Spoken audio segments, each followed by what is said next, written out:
Hello, welcome to Monday Night Sprints. I never know what day it is, had to think. I'm always a bit flustered at the moment when these things start because we've just started doing an intro, so apologies for my shocked face that it actually worked. I'm joined tonight by three lovely people who have been on screen before but not together, so it's nice to introduce new friends. I don't know what order will come up, so I'm just going to go around. We've got Annaliese Avery and Kat Ellis, who are both authors, and you need to check out of Horrifying Way books, in Kat's case, that will give you nightmares. I don't really know what else to say, Kat, apart from you give me nightmares. I think that's probably enough. Like Wicked Little Deeds and Harrow Lake. And then Annaliese has written gorgeous middle grade books and lately a YA fantasy as well called The Immortal Games. Did I get that right? Yeah, I'm so The bad Immortal Games. And then Kasia is a HorrorTuber who reviews books on one channel and horror movies and other content on the other.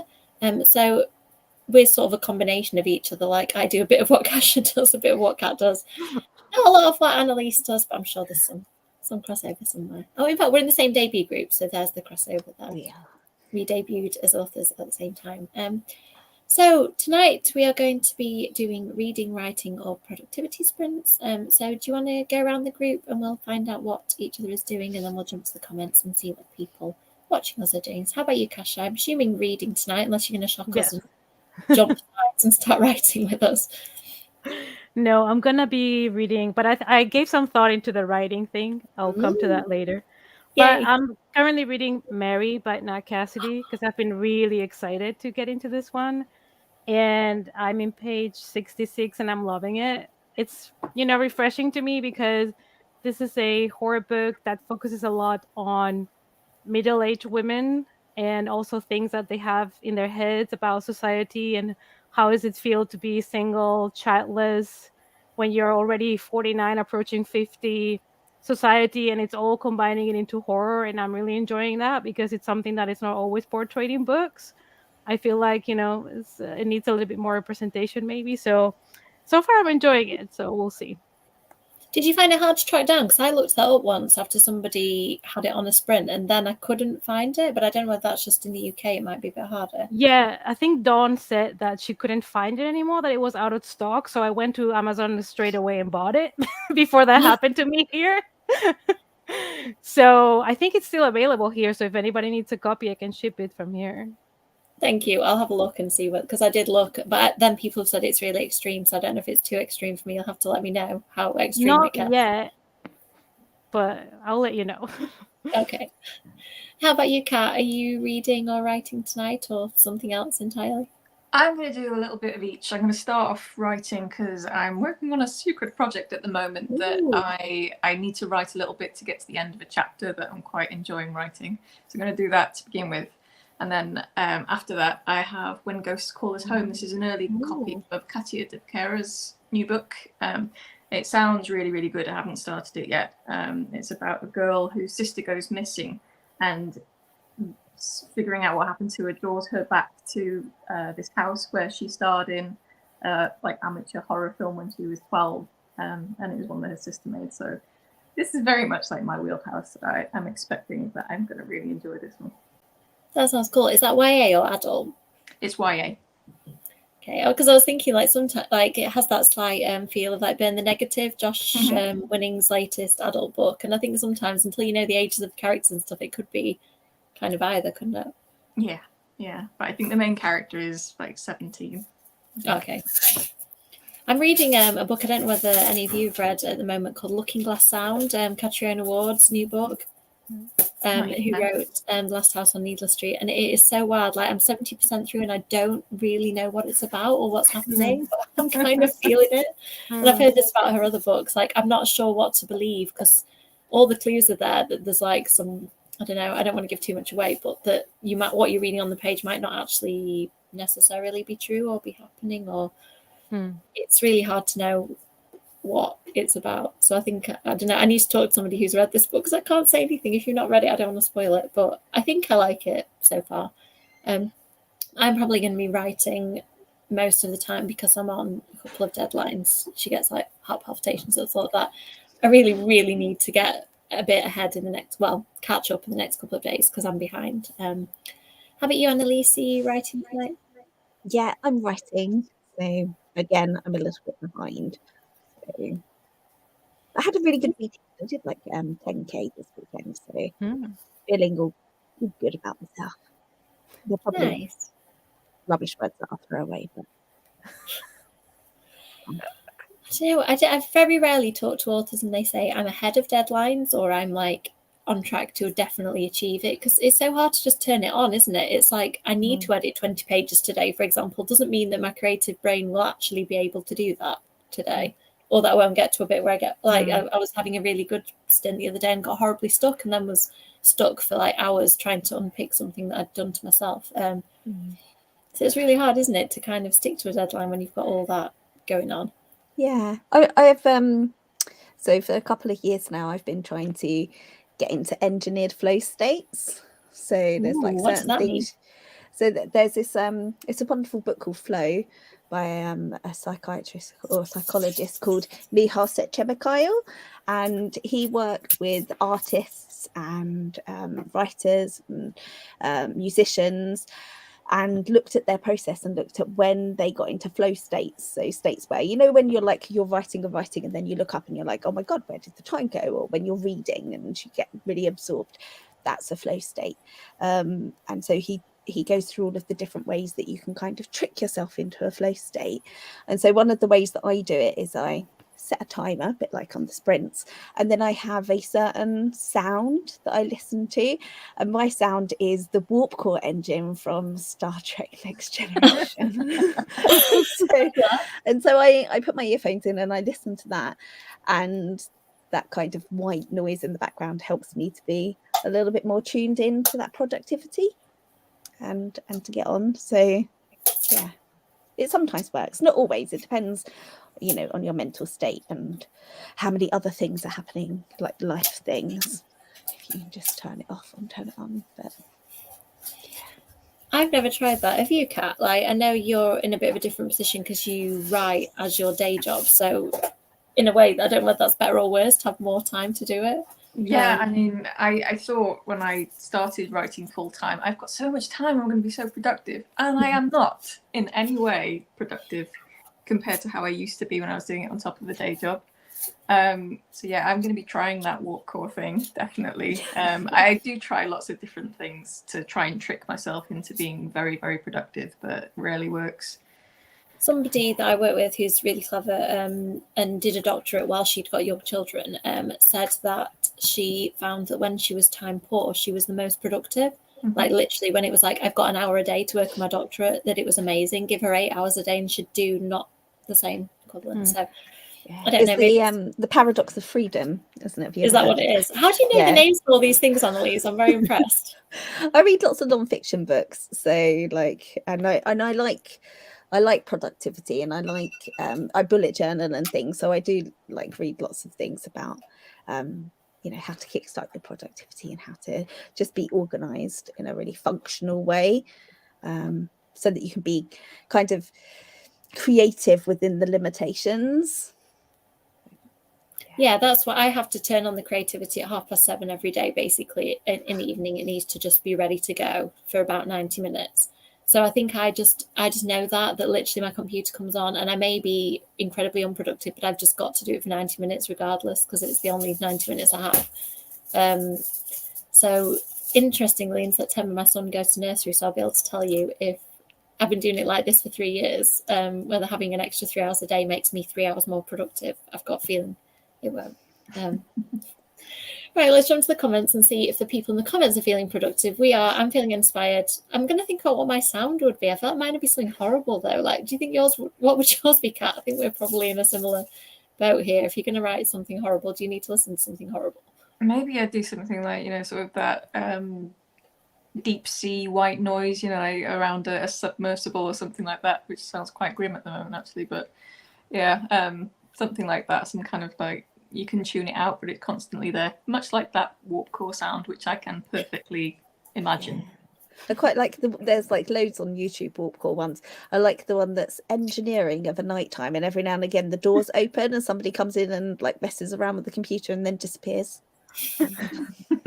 We sometimes put on ones. What are they called? Is it lo-fi? Kev found a 90s one where people had made like kind of, like lo-fi grunge, I think it's called lo-fi, and it's like almost crappy electronic versions, but of songs that you know. So I like the 90s one when I'm writing, because I'll be listening and suddenly be like, oh, it's Nirvana, but because it's not like instantly recognizable, because it's kind of been reimagined. I find that quite good because it's not too distracting. Because if I was real listening to Nirvana, I wouldn't be concentrating. Yeah, Kev's going to put it in the channel because I find it really cool, that. So let's see what people are doing. Oh, another vampire book that I've not heard of, Turned by Morgan Rice. Have any of you heard of that one? No. I'm going to add it to the list because I always feel a bit put off when I've not heard of a vampire book. Is that more about that book? Vampire Journeys. Hi, thank you for joining us. Hi, Sharon. Hi, Ellie. Oh, sorry, my comments are jumping around. Hi, Caroline. Oh, excellent. Was it? I have got, in fact, I'm reading the physical copy of that on my huge pile of books I'm reading. Is it this one? It's really good so far. It's about, for anybody who's wondering, two teenagers catfish their friend and then she turns up dead. So they're trying to figure out who the catfish is and who's going to be next. It's very, very good so far. Excellent. That sounds interesting. Yes, I still haven't read that. You've read that one, Kasia, haven't you? Yeah. What did you think? What did you think of it in the end? I enjoyed it. I have, like I said, like a love-hate relationship with Grady Hendrix. Like, I've enjoyed all his books, but I've never quite absolutely loved them, except probably the Final Girl support group. I really like his writing style, and I like that he's different and that he loves horror so much, and you can tell. And, his books are always going to surprise you. Like, this one starts like a grief story about siblings that have to go and empty their parents' house because they died. And then it taps into some kind of supernatural horror, and it just gets super bonkers in the third part of the book. So it's like different subgenres mashed together, which I feel is something that Grady Hendrix tends to do. And I really enjoy it, even though it's not my favorite author, but I always enjoy his books in one way or another. So, and they're very different, all his books. Yeah, it's funny, isn't it? How I think with his, you can pick up one and not like it, and then genuinely pick up another one and be like, oh yeah, this is completely my thing. Because I DNF'd How to Sell a Haunted House just because the grief stuff. I was like, oh, I can't. This isn't what I went into. I went into this book for supernatural horror, and it didn't get going fast enough for me. So I just left it there. Maybe I'll skip to the supernatural horror at some point. But I don't normally do that. I'm not sure how I feel about actually missing a bit of a book. That sounds interesting. Supernatural slasher and high praise from Sharon, because I know you read a lot of that kind of book. Yeah, I mean, I haven't gone there yet, but hopefully I will. Have you read that one, Kat? I feel like I might have seen you talking about that. I'm not sure. No, I haven't actually. I read My Best Friend's Exorcism. That's the only one that I've actually read by Grady. I'll probably pick it up at some point. Yeah, it's hard, isn't it, when there's so much out there? And I think authors like Grady Hendrix, you kind of know that they're just going to keep coming out. So like Catriona Ward, I keep pre-ordering her books and they just have stacked up on my shelf. And I was like, this is ridiculous. I've just got to read one at some point. So I picked the most recent one. Okay, I am enjoying this one, but like I said, I need to talk to you about it then, Sharon, if you've read it, because I don't know what I'm reading. Like people say it's horror, but it really doesn't read like horror to me so far. There's a couple of gruesome bits, but it's more like literary fiction. This one. How was it? I haven't had a chance to watch it yet. Have any of you watched it? Yes. Am I the only one? Yeah. Oh, the one with the 3-year-old who wouldn't understand it all sit for 2 hours. Yeah, I mean, I'm trying to introduce feminist values, but I think maybe it's not the exact medium as a 2-hour film, and you can't concentrate for a 40-minute episode. I do want to watch it, but I keep just watching stuff when they come out on like whatever streaming service at the moment. That seems to be the way. Interesting. Yeah, I need to do a little bit more of this because it does work for me in sprints, that kind of alternating. I usually can block out distractions, although I've said to Kev we need to stop watching Boy Meets World while I'm writing because I'm enjoying it too much and I'm like seeing and watching it last night. It was really distracting. Oh, I'm glad everybody's loving the Barbie movie. Oh yeah, there were a couple of like quite attractive people on it as well. Although obviously when I watched it when I was a kid, like I had a crush on the kid, and I was like, oh, he's like 12. No, Yeah. and I can't get back into that old headspace, luckily.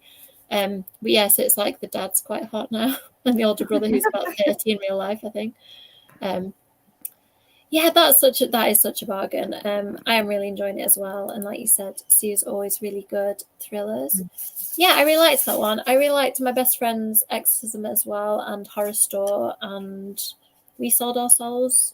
And what was Kasha said the Final Girl Support Group. Yeah, I enjoyed that too. So I think that's most of them, like the well-known ones anyway. Oh yeah, so if you're interested in the weird 90s grunge stuff that I listen to, can't really describe it. Go and listen to it if you're all intrigued, because it's just quite fun if you're into 90s music. Hi, thank you for joining us. So we've chatted about what people on screen are planning to do. So if you let us know in the comments what you are reading or getting up to, I think we'll go to the first sprint. We normally do, for those who haven't been on before or haven't been in the comments before, we do 40 minutes, have a little break, 40 minutes, have a break. By that point, I'm incoherent, so we do 30 minutes last one, and then finish around 10 o'clock, depending how much chatting we do. Does that sound okay with everybody on screen? And if you need to dip out at any time, that is fine, if any of you want to go earlier than that. So yeah, we'll go to the first sprint, and then we'll catch up on the other side. See you in a little bit.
Hello everyone. Hope the kitty didn't make anybody jump too much. I feel like a lot of you cat owners, so hopefully you're used to kitties meowing at key moments. I jumped. I didn't jump that time because I was ready, but if I'm like really in the zone, it tends to get me every time still. I had a weird sprint. I ended up replying to an email that I really needed to and stuff like that, so I didn't quite focus as much as I wanted to on the writing, but I did get like stuff done. How about you, Kasia? Is the book still really good? Yeah, I read like 40 something pages. So the story follows, it starts with a prologue sort of and introduces you to an old story about a serial killer. And then you jump to 2019 and you follow this woman called Mary, and she's struggling in life with work and everything. She's about to turn 50, and then she starts getting really weird, almost like hallucinations. She thinks she's seeing things. She finds sentences in her journal that she doesn't remember writing down. So she thinks that there's something weird going on with her. And apparently, some of the visions she had are connected to that serial killer from the past. Interesting. So, yeah, it's really interesting, and I'm really, really enjoying it so far. Still, nothing too extreme has happened. I mean, the serial killer murders are brutal, but for me, it's okay. Like I don't really have, I think, a limit when it comes to horror. That doesn't tend to bother me too much. I think I can cope with serial killers, weirdly. Yeah, that sounds really good. How about you, Annaliese? Did you have, I think it's still muted, but did you have a good sprint? Yeah, I did just over 1,000 words, so that's good. Nice, that's really good. Is this a first draft then? Is this trying to get to that end point, or is this you've deleted it and you're writing it again? Yeah, I've deleted it and I'm writing it again. So I know the shape. I'm just feeling my way in.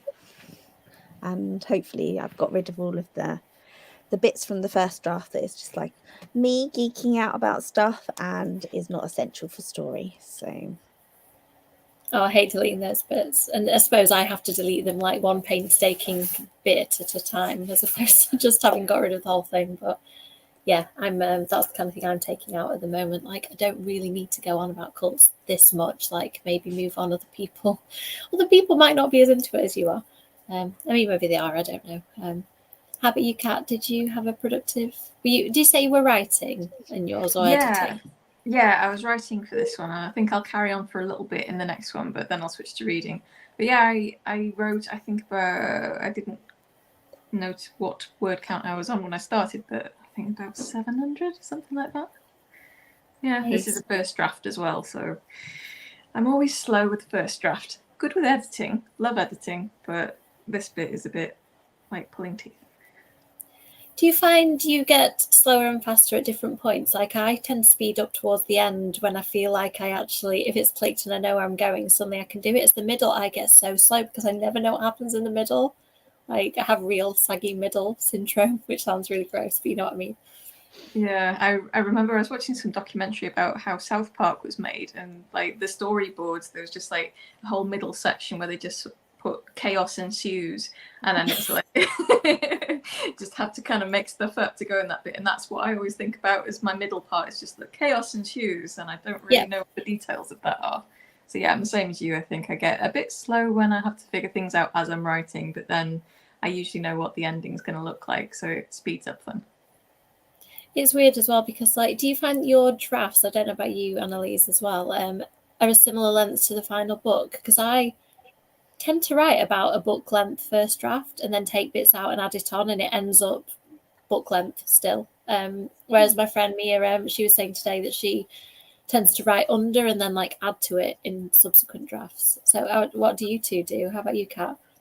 Yeah, I think I probably add about 10,000 words after I've done my first draft. So that's all like world building and adding in little plot threads and things like that.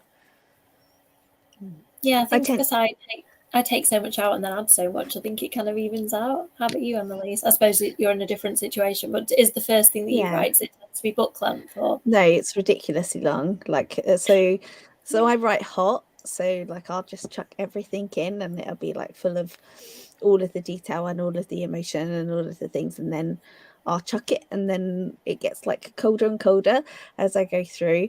I've got friends who write cold and then have to add things in to make it warmer. It just depends on, everybody has their own process. That's Do what I love write about warm writing. then? That sounds really boring. I write room temperature, and then make it cold and hot as I go along.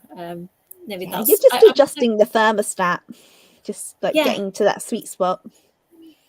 Yeah, that's exactly it. I don't know which way is best. Honestly, I listen to everybody talk, and I think none of it sounds very easy. I think the way that is best is the way that is right for you.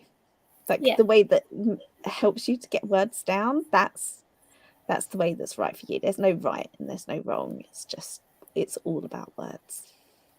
I feel like you need to write a book, Annaliese. I'm feeling very calmed by all of this, like all the stuff you know about psychology and things. I'm like, oh yeah, can I just message you when I'm freaking out next time, please? Can. No problem. Just remind me I can do it. So let's see how the people in the comments are doing. Yeah, it's so weird with Grady Hendrix. I feel like this happens all the time, that nobody can agree on a best one. Like, some authors, they have it feels like an objectively a best book. I don't know if that ever happens. Maybe it does. Like Stephen King say, I bet there's a handful of his books that are significantly more popular. Whereas with Grady, I think that it's I like The Weird too, but I don't think we can all agree on a best one. I think that's quite cool. Hi, Amal. Excellent. I still haven't read that. I started reading the first in that series, I think, and I got a bit waylaid and didn't read anymore. I have it on my pile. I haven't read it yet.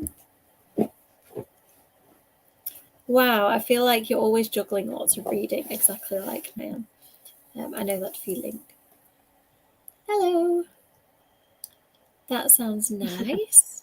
Hope the writing is going well. Excellent. Yeah, I think it depends on the prologue. How do people on screen feel about them? I am open-minded and sometimes like them and sometimes don't. Anybody got any strong prologue feelings? I think it depends on the prologue. It really does just depend on it. I think if you need a prologue in order to make your story make sense, then maybe you should have a little look at your story rather than just add a prologue. But if it's a prologue that enriches your story in a way that links it, that really ties into it and is fundamental, then that's different. It's a bit like what did I read recently? It had a really short prologue, but it was it needed to be there to kind of set everything up so that we could. Otherwise, there would have been too much exposition as we moved through the really opening chapters. Divine Rivals. So I don't know if anybody's read it. It's a fantasy. Oh, that's one of the ones that's doing the rounds on TikTok at the minute, isn't it? That seems to be quite popular, I think. Yeah. I just read a book with a really good prologue to it. It's 4 Good Liars by Sarah Wishart. That's coming out in a few months' time. And it begins, it's a book that's told with 4 different POVs, and it begins with one of the characters, and you don't know which one it is. It's like a flash forward prologue where it ends with one of the person whose POV it is getting shot, and you don't know who it is until later. Oh, that's interesting. So that worked really, really well because it's like a fast-paced thriller. So does that form like a circular narrative rather than a... How about you, Kasia? Because I know that quite often you read you seem to read books that have prologues, because I remember you were reading one recently that there was about a couple who something happened to them in the wilderness. I really wish I could remember this properly. And I think you said that the prologue was quite extreme, and then it kind of tamed down for a good book. No, I read Nan Massacre, and the prologue was basically a huge massacre in a convent with nuns and children. Yeah, wasn't the one with some people in the wilderness, or is that a different thing? Have I combined and basically the prologue was just a massacre, and then it just jumps to a bunch of teenagers that decide it's good to make a party there, years later, as you do. So for me, the prologues depend. So sometimes, same as in movies, it bothers me sometimes when you do a really quick prologue and it's the ending. That sometimes bothers me. because I feel like then certain things don't have the same impact for me as they would have if I would not have known we're getting to that point. But with this prologue from Mary, I think it makes sense because it introduces the serial killer and the modus operandi. And that is important because when Mary has these hallucinations, you understand that the people she's seeing in her hallucinations are the killer's victims because of the way it's being described. Otherwise, if you just get introduced to Mary and she has these hallucinations, you don't know what the hell is she having these hallucinations. Like, you know, they're tied to the killer somehow. You don't know how. You don't know who's the killer. So it's all of those intriguing elements to the story, but at least her hallucinations have a purpose. Like, you know, there's going to be some kind of explanation about why exactly she's seeing these victims. So I think in this case, it was important for the story. Yeah. And I guess as a reader, you're in a more privileged position than Mary is, because she obviously hasn't made this link yet that it's the serial killer. So you're like, hey, like, when she finds out, that's going to be really exciting. So you've got that kind of that promise from the beginning, that kind of setup. Yeah, it's interesting, isn't it? The difference between the promise and the spoiler, because like Kat said, that's a promise, whereas if it had told you who it was that got shot, that would be the spoiler. Kevin and I used to watch a lot of CSI, and we got to the point where we'd go 48 hours earlier because we know that what they're showing you is going to be, it's so outlandish. You're like, yeah, this is the end of the story, not the beginning. And one of us would just 48 hours earlier because a whole patch of early 2000s TV, that was all they did.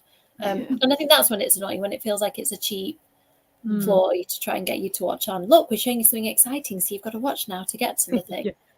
That's when it really winds me up. But otherwise, yeah, I think if it, like you said, if it serves a purpose, I think they are good. Let's see what people in the comments are saying. Melmoth the Wanderer. I haven't heard of that. Any of you? No. Sounds interesting. Hello. So I just jumped into that you made a fool out of, and I was like, what did I make a fool out of? And I was like, oh yeah, that's the book. Sorry. I'm actually concentrating now. You made a fool out of Death with Your Beauty. Yeah, I've seen that one knocking around on social media as well. You have to let us know what you think of that, Lizzie. Yeah, I think that's the key, isn't it, Ellie? You've hit the nail on the head. The vague enough without ruining everything, which I think is maybe where TV, it does work differently because you can see it rather than being able to like write around it on the page a little bit. Yes. Yeah, it's interesting, isn't it? Because I know that there was a patch in publishing where, do you remember the advice was like, don't write prologues for a little while, like never start with a character waking up or a prologue or whatever. But I think all the kind of rules like that, if they're done really well, you can break them. Yeah, maybe is that one of the ones you were thinking of, Kasha, or maybe that one was a huge disappointment for me because I really liked Hex, and then I read that one and I was really disappointed. I think it did have some sort of prologue, but I've forgotten most of that book because I was just like so hurt in my feelings. It's like, and that's when you're really excited when you read someone's book and you love it, and then you're really excited to read the next one, and then it's just a disaster for you. It's painful. Yeah, it's that tricky thing, isn't it? Like when somebody changes pace, like what was he called? The guy who wrote The Perks of Being a Wallflower, and then the follow-up, like years and years later, was like a really, really long, dense horror. And I did enjoy it, but I was just all the way through. I was like, Imaginary Friend, I think. Yeah. Yes. It doesn't read like the same author, and I just felt confused by that, which I know authors are allowed to change their style. But if I hadn't read The Perks of Being a Wallflower, maybe I would have felt totally different about the other book. So yeah, it is very interesting. So I think it's a good time probably to go to another sprint. We've got through the comments, and I'm sure we're all feeling fired up by Annaliese's psychology is hopefully seeping in and making us feel like we can be productive for 40 minutes. I hope, Kasha, your reading continues to be excellent. I think we're all going to buy this book at this point and jump on our Amazon to discover it's not there. Got Annalisa joining the conversation as well to join Annalise. Welcome. We like to speak for all of us. We all seem to be happy this evening, being productive. Good. Right, let's jump to the sprint then. We'll do another 40 minutes and then chat afterwards. So let us know in the comments how you're getting on, and we will see you on the other side.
Sorry, I can confirm I was not ready that time. Let's get everybody sorted out.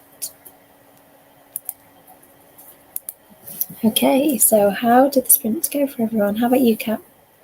Yeah, it was good. I wrote a bit more and then I read the first couple of chapters of When Ghosts Call Us Home. Enjoying it so far. Big on eerie, uncanny vibes. I'm enjoying it.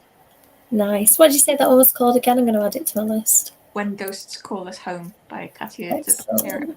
I think that's how Oh, it's my pronounced. computer's being slow. When Ghosts Call Us Home. I like that title too. Nice. I'm glad you managed to get 2 things done. That seems very productive, reading and writing.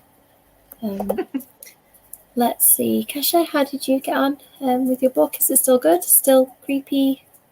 Yeah, I mean, still good for me. I mean, so far it's going to be 5 stars, but we will see, because I also really vibe with the writing. And I'm really surprised that this is written by a man. I always thought it was a woman.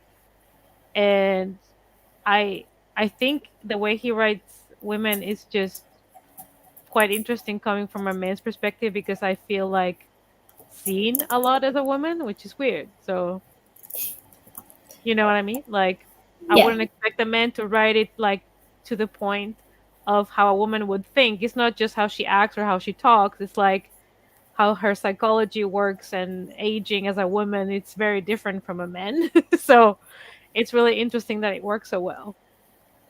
I'm so intrigued by this one. I want to know, because I'm sure people have said it gets a bit wild. I want to know from your point of view how wild it gets. So I'll wait for your review. And then so far it's not so wild yet, but we'll see.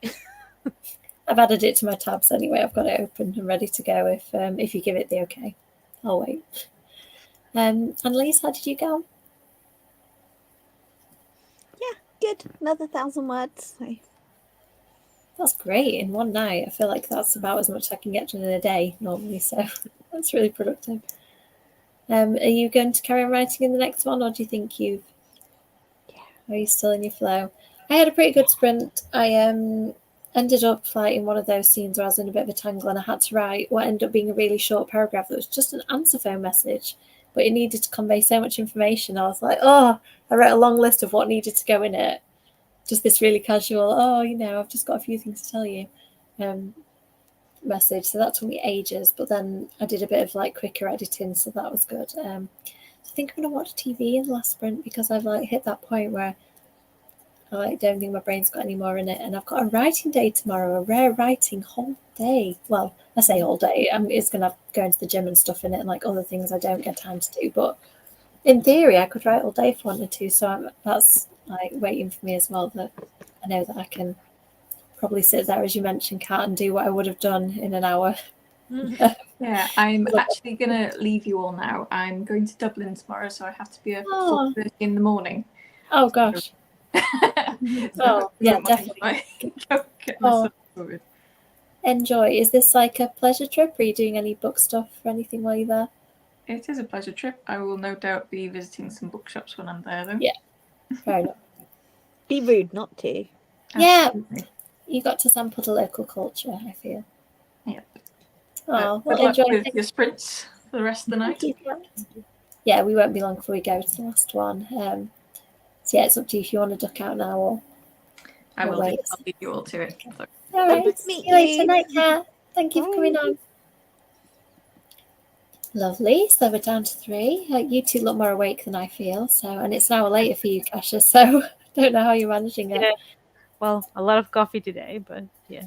And a good book, that helps, doesn't it? Yeah, I feel like it helps because I'm really like into it. Like I'm really intrigued. Like other books I'm enjoying, but I'm not maybe so into them. Like I'm not so pulled into the story and the character. Like I need to know. And this is one of those. Like I rarely consider a book 5 stars when I start. Mostly it's like, oh, we'll see, and it starts improving and stuff like that. But like I felt from the beginning really like into the book, like I'm compelled to finish it. Like I need to do it. It's quite rare, isn't it? I hope that I can learn the skill at some point of that. Like, how do you captivate readers in that way? It's exciting when you find one of them. Oh yeah, Kev was just checking. I think you said you are going to Yalk, Kasha, this year. Yes. Have you sorted? Yes. Excellent. We Yes, are I can officially report I am now in an official capacity going to Yalk. It's been a bit because at first I wasn't on a panel, and then I'm now on a panel, and I was always on the publishing stuff, but it not been announced, so people kept asking if I was going, and I was like, yeah, maybe. Awkward. I hope we have time to do something this year. Yes, definitely. Well, I think my things might be both on Sunday, so I should be a bit freer on Saturday. But yeah, I'm always there doing the Comic-Con bit, even when I'm not doing the author stuff. So excellent. Have you been to Yalk before, Annaliese? Because you kind of started off in middle grade, didn't you? So yeah, no, I've never been to Yalk. Wanted to go, but like life always happens, doesn't it? Yeah, that it does. So, yeah, and I think if I did go to Yalk, I'd have to bring my children along. They did come to Comic-Con with me this year when I did an event, and they dressed up. And so I've got 3 children, and my eldest child, she dressed up as one of the midwives from Call the Midwife, and I thought, this is so niche, like no one is gonna know who she is because she dresses in like 1940s clothes on a daily basis. She lives in the 1940s. Goes to bed for her hair and rollers, you know, everything. She recently got married and she's a seamstress, so she made her own like 1940s dress and everything. And out of the 3 of them, even though the other 2 was like, one of them was my son was Rick Grimes from The Walking Dead, and my other daughter was an anime character, it was the Call the Midwife that got the most attention. I was just amazed. Yeah. We went, and I took my 3-year-old, and he went to Yalk with me last year, and then we went to Comic-Con this year. But I think we were there on different days at least, so we missed each other. Yeah, he's quite au fait with the whole like so many people at Comic-Con. To say that he was born during COVID, he's quite like, oh, this big crowd. He loves spotting Spider-Man in the crowds. It's such a highlight for him to last year he saw Ghost Spider, and then he was determined that he was going to see her again. I was like, Comic-Con doesn't work like that. You can't like follow a random Ghost Spider around all day.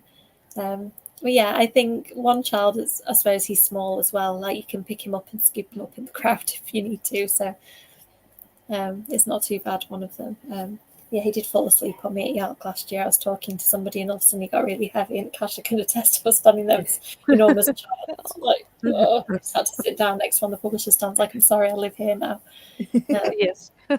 So yeah, he did all right, didn't he, Kasia? He just got a bit, at points he got a bit wild where he was just running around and round and round Yalk, like just being really giddy and excited to be there. Yeah, he does like it. I mean, we would all run around and around and around at Yalk, couldn't we? If you could get away with it, if we were like. To be fair, I think that's kind of how I approach Yalk anyway. I just get really excited and keep seeing people that I know, like running up to them, like, "Oh, hi, I've seen you on YouTube." Yeah, it's definitely very like giddy making. I was going to go anyway. If I wasn't like doing event stuff, I definitely recommend it. It's really fun. I've been to every single one so far and managed not to miss it yet. So I think I'll just keep going. Let's see what the people in the comments are doing. I haven't read Dune. Have either of you read it? I feel like it's one of those books you meant to have read. I have not. I read it when I was a teenager. All right. But yeah, I probably do a reread. Like, maybe I should pick it up. But it's a series of books, right? Like, yeah, not just one. Yeah, it's a series. Yeah, I've watched the film a long time ago, but I haven't read it. Chapter 12, nice. You do so well multitasking them all. I'm very impressed. Nice, well done, Hannah. Is this the project that I know about? It's very exciting. All the secrets here. I know. I feel like Hannah said this, but I don't want to say it just in case she hasn't. I feel like she said what it's about, but I won't spoil it in case she hasn't. Nice, Annalisa. Whoa, that sounds lovely, Sharon. I'm going to start watching Yellow Jackets, I think, for the last sprint, just because I've been really bad with it. I'm loving it, and I've not had much time for watching TV, so I'm actually going to have half an hour TV. It's sad, isn't it? You have to set a timer to watch TV, but this is the way life's going at the moment. Well, I have to set time for movie watching sometimes for reviews, because otherwise I don't get the time. But if you guys get to see Talk to Me, the new A24 horror movie, watch it, please. It's amazing. I haven't heard of it even, I don't think. Talk to Me. Yeah, it's called Talk to Me. So A24 is a movie studio that basically tries to look for original content creators. That's not your typical Hollywood stuff. So their movies are all quite different and interesting, and they really go out there. And I do like their horror movies a lot. And the new one is called Talk to Me, and I think it's fantastic. It's probably one of the best ones I've seen this year so far from the new releases. So it just was released, I think last week maybe. So it should come to the cinemas here soon. Yeah, weirdly, it says 2022 when you Google it, but then it seems like it's showing at some of my local cinemas like this week, I think. Yeah, that sounds cool. So I'm going down like a rabbit hole reading about this. I'm going to stop that and go to another sprint. Yes. So I'm going to check out that movie because it's my youngest daughter's birthday this week, and she loves horror movies. She and we're going to go and visit her on Saturday. She's at university at the moment. She's studying game design and illustration. And her feedback so she's only done her first year. Her feedback so far is like, this is really great, Crystal, but it's a bit dark. Can we maybe have some hopefulness and optimism in there, please? No. Don't try and like shape that out of her, lecturers, please. Right. If that's what she loves. Like, we need creepy creators out there, please. She's very creepy. She's like my little black rainbow, because like she dresses in like pink and she's so cute, and then she's just like got this dark core inside her.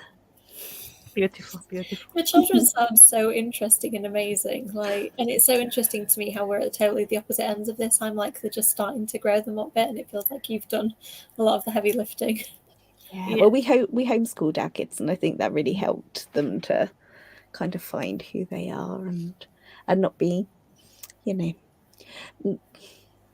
just not be pressured into being anything other than who they are. So apart from, try not to be so dark, Crystal. Carry on. My mom tried to make me like a super girly girl. Like my childhood bedroom, which still is the same, it has like pink walls, pink bed sheets, pink lamp, pink rug, pink curtains. Like everything was pink. And I, at some point, started wearing everything but pink. And she wanted me to be super girly, and then I started like getting into horror and action movies and stuff, and I was more of a tomboy at some point than a girly girl. And I'm like, I'm so sorry, Mom, like because she only has like one daughter, and she wanted me to be really like, oh, let's go shopping and like typical girly things, and I was like, no. At Christmas, my mom just asked me to like buy some clothes for myself, and they were just all black. And she said when she wrapped them, she was just like, "Where did you come from? I'm so different from everybody in my family. What did I do wrong? What happened?" But she did the same. Like, I was a proper girly girl, and I wanted to be a fairy princess. I think when they asked me when I was 3 or 4 at nursery. Yeah, not just a fairy princess, but both. And then somewhere along the way, I think I kind of went off that path and kind of found my own. So, yeah. Crystal used to, when she was very little, she was like wear her Teenage Mutant Ninja Turtle outfit everywhere she went, or her Bob the Builder outfit. So she was always quite, but as she got a bit older, she went through this lovely emo phase, which was great. Like, she looked so cool. But now she's like very pink, very bling. All of her little studio flat at uni is all pink, but then she's like made these hell kitties that she has just like sitting around everywhere that she made out like modeled and things, and it's just like, she's got her plants. She loves talking to her plants. It's just, she sounds very cool. Fine. Yeah. She's very cool. She is cool. I can't wait to see what Nathan's interests are, because I think that like at the moment he's like just figuring out what he likes, and obviously it's like what we show him on TV is what he likes and stuff. But he does quite like my spooky stuff, and is it just, I don't know whether it's because he knows that I like it or whether he genuinely does himself. So we'll see whether he turns out spooky like me. Like when we went to Disney, he called it Mummy's Spooky House, Phantom Manor. He was like, "Look, Mummy, your spooky house." I was like, "Yeah, I would live there if I could." So he gets it. Like today, we went in TK Maxx and he was pointing out all the spooky. I love how he says spooky. He's pointing out all. He's like, "Look, Mummy, more spooky things for you." And he kept presenting these hideous offerings, like a cat that had been mummified and stuff. Like, Mummy, look, it's spooky. I was like, yeah, that's the wrong kind of spooky. I'll teach you. It's fine. Oh, Sharon's there with you, Kasha. Yes. Yeah, It is what it is. Yeah. Oh, cute. Our lovely parents. They, like, I try not to do that with Nathan, but I'm sure you steer them in some ways, don't you? And then he'll find his own.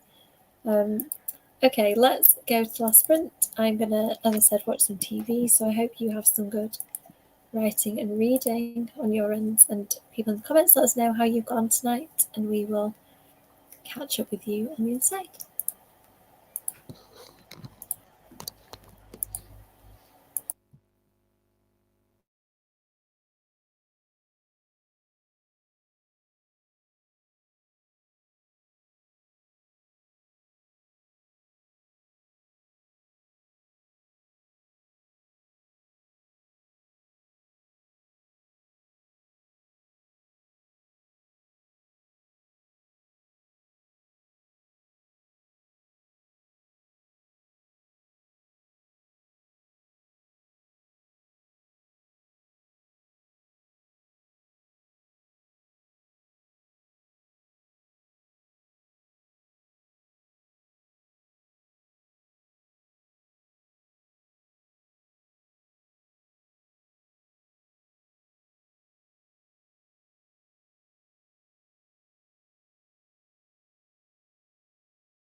Hello. So that's it, last sprint of the evening.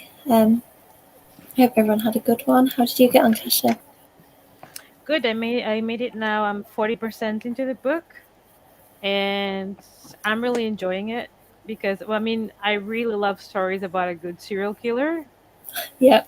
And I mean, the description of the victims and the visions are quite gruesome, I guess, for most people. For me, it's just normal horror. No, but I like that there's a little psychological aspect to it because we don't know why she's having these visions. Is she involved in any way? Is it something from her past? Had she anything to do with any of the victims? We don't know. And I like that it's kind of working on the trope of women are crazy, which is something that it's overdone in horror, but it's not doing it in the same way that it's like always annoying. Like it's I don't know, it's creating like doubts and things, and I really like how the author is doing everything in the book. I think it's really entertaining, and I think you might enjoy it. I don't know. I mean, so far there's nothing with kids so far. Nobody's like grieving and really miserable either from the sound of it, so I think I can. Not really, no. Yeah, it sounds like I want to read it. I'm going to keep waiting because I feel like it could be one of those books where you get to a moment where you go, no, don't read this. But I'm going to wait. I don't know. Because it's weird. Like people in reviews like say that they don't want to spoil it because it's this, that, or the other. But, wow, it is heavy or it is extreme. I don't know. Okay. So we'll see. I'll see if you get to that point. Yeah, I'll report back. Yeah. I mean, probably if it's like super disturbing and messed up, I'm gonna love it. So I'll let you know. It depends in which way. I know how to read between the lines of the reviews by now, I think. So I'll listen and I'll make it. But I can let you know when I finish more or less where the disturbing part comes from, like, so that you can make up your mind. Yeah, I will. Thank you. I feel like you're my kind of content warning with extreme horror. Like you kind of tell me this is too much, and I trust that you'll tell me the right thing. How about you, Annaliese? Have you had another good session? Yeah, another 800 words. That's nearly 3K tonight. That's amazing. Yeah. So I've done almost 4K today. I got up this morning and did a 40-minute writing sprint before I went to work. So. Oof. For a long day for you. Yeah. Got to get those words down. You have, and it's that point, isn't it, where you can just see, that you're aiming for 70 or 80 or 90 or whatever your end point is, and sometimes you're at like 5 and it feels like so much. This is where I give myself stickers. So every time I write 1,000 words, I get a shiny. These are copper coloured. They don't look very coppery, but I get a copper coloured great moment to match my copper coloured bullet journal. That's nice. I mean, I've tried the sticker thing, and because I never keep up bullet journals and stuff, and I don't like carry them on, but I've got a really boring table on Microsoft Word that I colour in when whatever my target is. At the minute, my target is pages like edited, so I'm literally like marking how many pages, and that's quite nice to see an empty grid like filling up with color.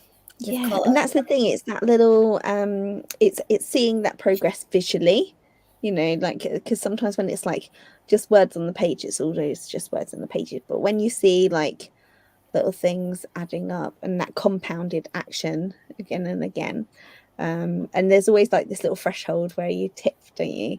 Like you said, when you're at 5K, you're like, okay, this is really sad, but when you get a little bit further along the line, you're like, actually, this is pretty good. My stickers are raking up. It's why I like I don't know if you've seen it, the Forest app for productivity. So I've got it on my phone, and you basically just you plant a little tree.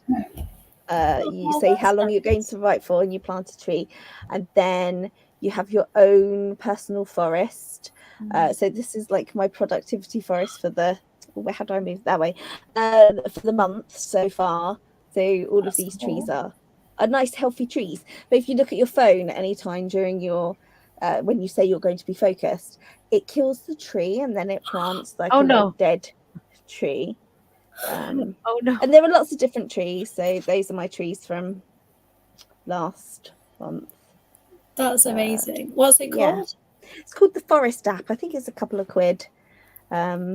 And you can also I'm adding that to my list of you can tag the trees, so you can like give them project names, so that then you can have a look and go, okay, how long did it take me to do this project? How long did it take me that's clever. to write these words? Because that's another thing that I always keep track of in my bullet journal. I have a little thing where I write down the day, and then I write down how many words I've done and how long my sprint was, so that if I know that I've got to write a story that's X amount of words, I know how long it's going to take me roughly.